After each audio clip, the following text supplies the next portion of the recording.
One of the most fundamental approaches that you can have in advertising in general is retargeting.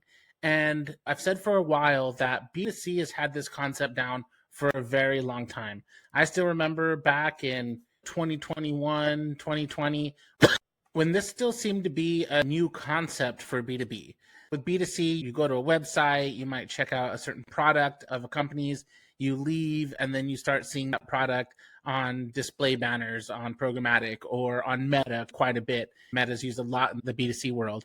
The concept has been around and it works. People know it works. There's the whole saying, out of sight, out of mind. If you see something that you show some interest in, but then it doesn't stay top of mind for you, you're going to forget about it.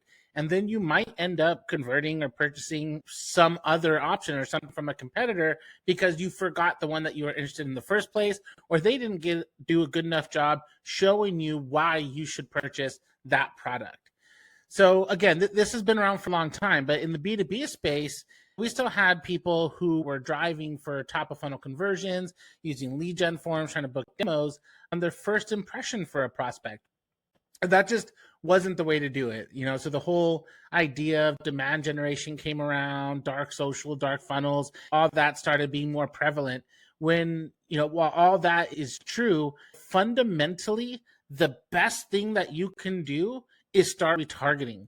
Keep your brand fresh and keep it on the mind of people that showed some sort of interest. So I recently had an experience with a company called Hostage Tape, and they do mouth tapes for sleeping.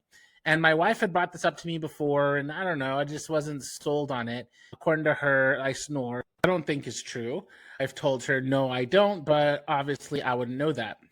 She's brought up mouth taping before, and I don't know if the phone heard me or heard us talking about it or what it was, but I got hit with an ad where this company, Hostage Tape, they did a clip of Joe Rogan, who apparently says he wasn't sponsored or endorsed by them. He just used them because he thought it was a really cool name, but that he loved it, that it changed the way he slept, that he got much deeper sleep, that there was all these benefits behind it. And so I thought that was pretty cool, but it was the retargeting game. I don't know if they retargeted me based off of a video watch, or I don't know if I'd clicked and actually checked out the actual website at this point, but they kept hitting me with these videos, some single image ads that were talking to the different benefits of using this tape, why it was the best tape, how easy it was to still breathe through it even when you had it on, how it's made for beards and sticks to beards, other people's thoughts on that, other ratings from people that have beards that use it. I think as the founder, the owner, he has these series of videos that say it prevents mouth cavities and it helps you sleep deeper and it gives you a more defined jawline. And apparently this thing cures cancer. I don't know, but it has all these benefits. And I'm like, wow, those are some pretty bold claims. Again, my wife has already been talking to me about this. So she already had some mouse strips that I tried, and I do think they worked well outside of they didn't stick to my beard. So they would come off and fall off in the middle of the night. It really wasn't a comfortable experience. So I kept seeing these videos. I wanted to show you guys. I'm going to come over here. And I'm looking at their videos. Now, again, this is B2C, but it's the premise of what we're talking about here. He has a mixture of single image ads. I really like the look of them. They really stand out. Stop sleeping like a zombie. I love the images. I don't think I saw as many of those, so I'm wondering if those were his like top of funnel ads, even though, again, I really like them. But these were the videos I started seeing. These. Does mouth tape actually work? Does your partner snore like a chainsaw? You want to stop taking sleeping pills? You're a biohacker. I've seen that one several times. But it's a series of retargeting videos. And I've seen this tape, these pictures too, how this one works with the beard. That sticks out to me. This one, which is just kind of funny. I haven't seen all of these, so obviously I haven't even gotten the full extent of their retargeting. And again, I don't even know. I don't know if the one with Joe Rogan was a top of funnel ad. That's the first one I remember seeing. But they stayed in front of me. They kept showing me videos. They kept telling me the benefits. And finally, I went with it. Something that I never really thought before that I would want to purchase, mouth tape, I ended up going with it.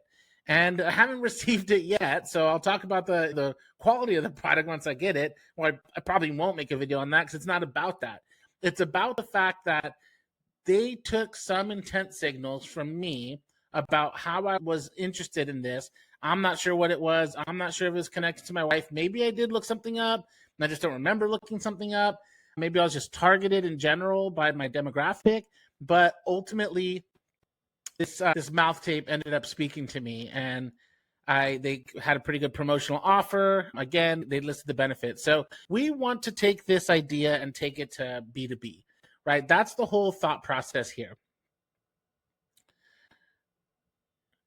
Just because it's B2B, and a lot of times it's not like a specific type of product that's transactional that you're just continuously showing over and over again until they purchase it, it's still the same idea. When somebody comes and they show interest in your offer, you need to retarget them. Foundationally, at the very basic level, I don't care if you use the same ads, retarget the people that showed interest in your service, solution, or product, and keep your brand in front of them. And then additionally, use a mixture of content so that they see this variation. Use your blogs and your white papers, use your thought leader ads, use reiterated benefits, right? Keep showing them the things that establish the trust and credibility in your brand. They showed interest. You need to stay in front of them and be ready for them when they're ready to purchase. And even B2C, like they play the long game too. There's been several products I know took me a while and a lot of retargeting ads before I converted. So stop thinking that your first few touch points are going to convert people, especially when we're talking about high value, long sales cycle type of solutions, right? You need to make sure that you build a system, a strategy to engage, stay in front of, and ultimately convert prospects on their buyer journey. So I hope this taught you a lesson. I know I love seeing these examples for myself, and I love seeing when I succumb to the retargeting strategy because it works. And there's the idea behind it is sound. People show interest. Now you need to prove your worth to them. Why? Keep showing them the benefits and explaining them how it's going to help them in their lives and why it's going to improve it. If you build it, they will come, right? If you put the structures in place, if you design the right strategies, if you keep it fresh, if you use a variation of content, if you explain why they should go forward with you, you'll get the conversion that you're looking for. So I hope that helps you like it helped me. I hope you guys have a great day. Thank you.